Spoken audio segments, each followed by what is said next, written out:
destroy our conscience. One of the most fundamental things that I learned when I was in Palestine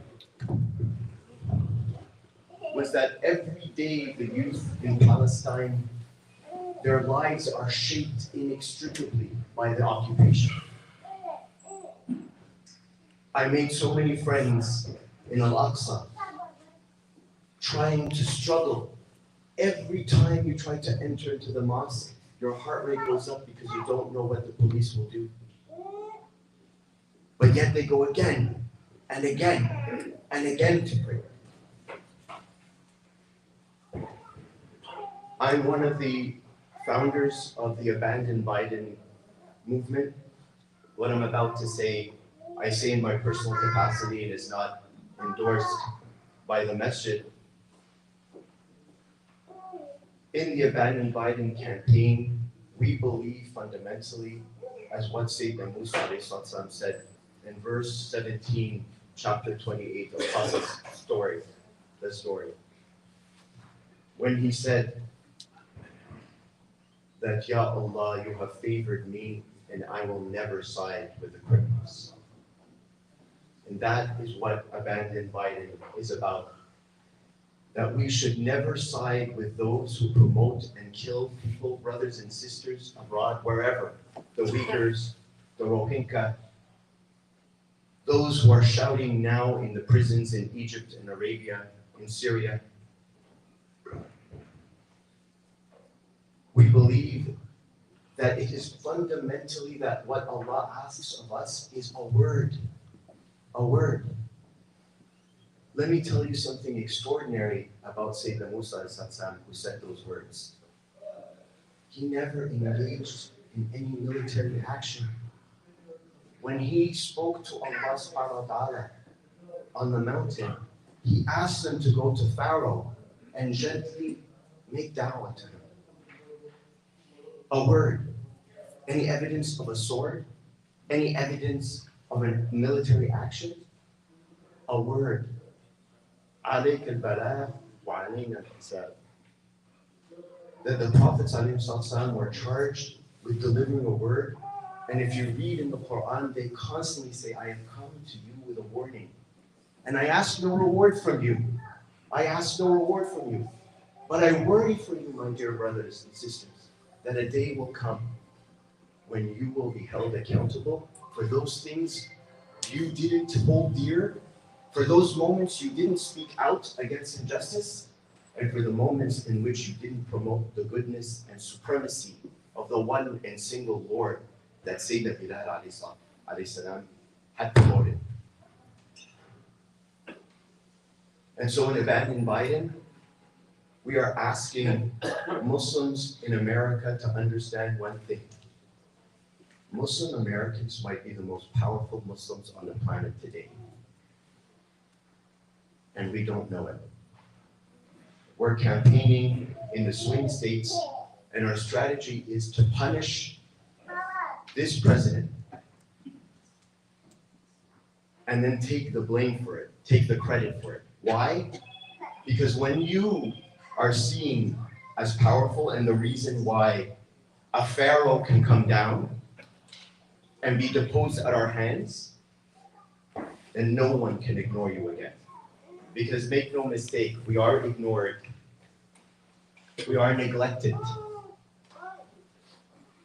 And the importance of voting cannot be underestimated. A vote is a voice.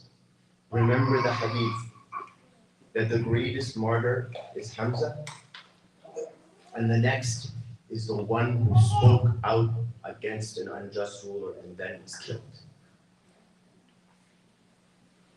Today we have a pharaoh who smiles to us and delivers to us promises of health care, forgiving student debt, fighting climate change, and yet he sheds blood across the planet.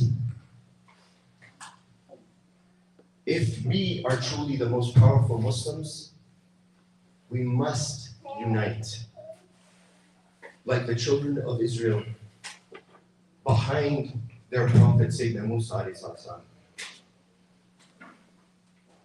When Sayyidina Dawood alayhi salam entered into the promised land, and there was one last step.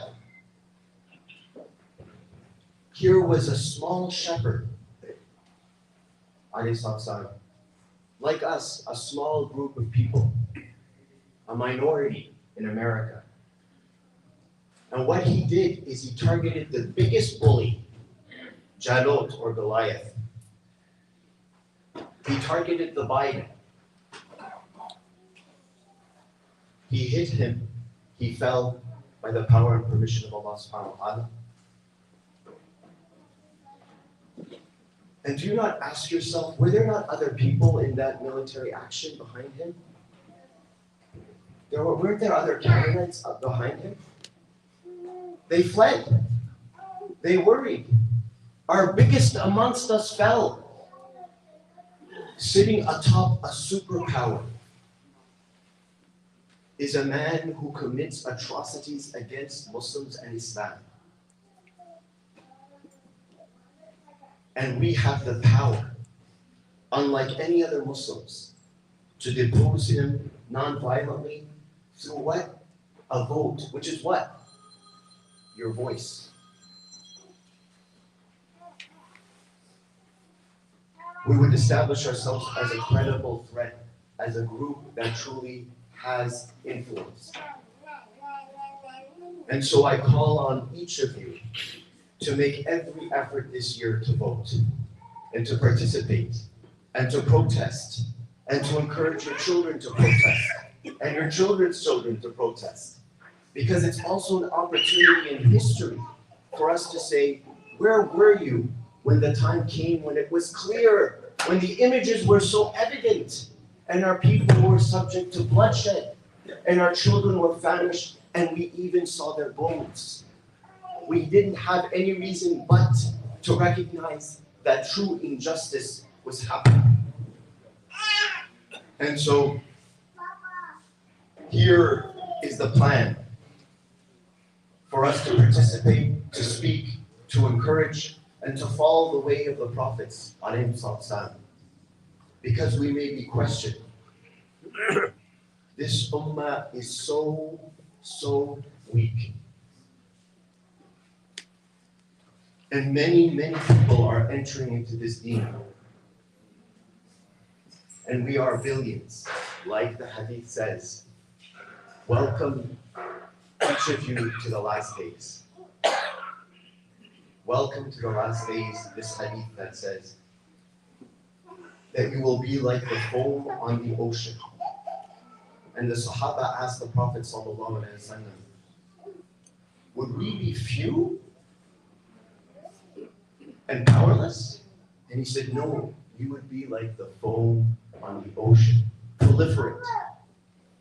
This is unimaginable to have billions of Muslims on the planet. At the time that Bilal shouted, there were a handful of Muslims. The whole ummah you can count. And today we are billions.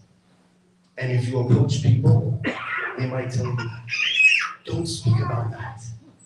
Stay silent. Don't utter words. What happened to us? We returned from Palestine. The Israeli intelligence was constantly asking us questions, threatening to keep us, detaining us forever. We were on hunger strike for 12 days. And Allah subhanahu wa ta'ala brought me back to speak to you and give you a word. Never question that Allah subhanahu wa ta'ala is with us, as He was with the people of Sayyidina Dawood alayhi salam and the people of Sayyidina Musa alayhi salam.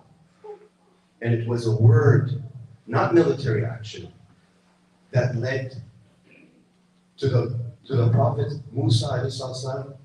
When the children of Israel were crying, they could see. Anyone that a few seconds ago would say, what is about to happen is the children of Israel are going to be massacred.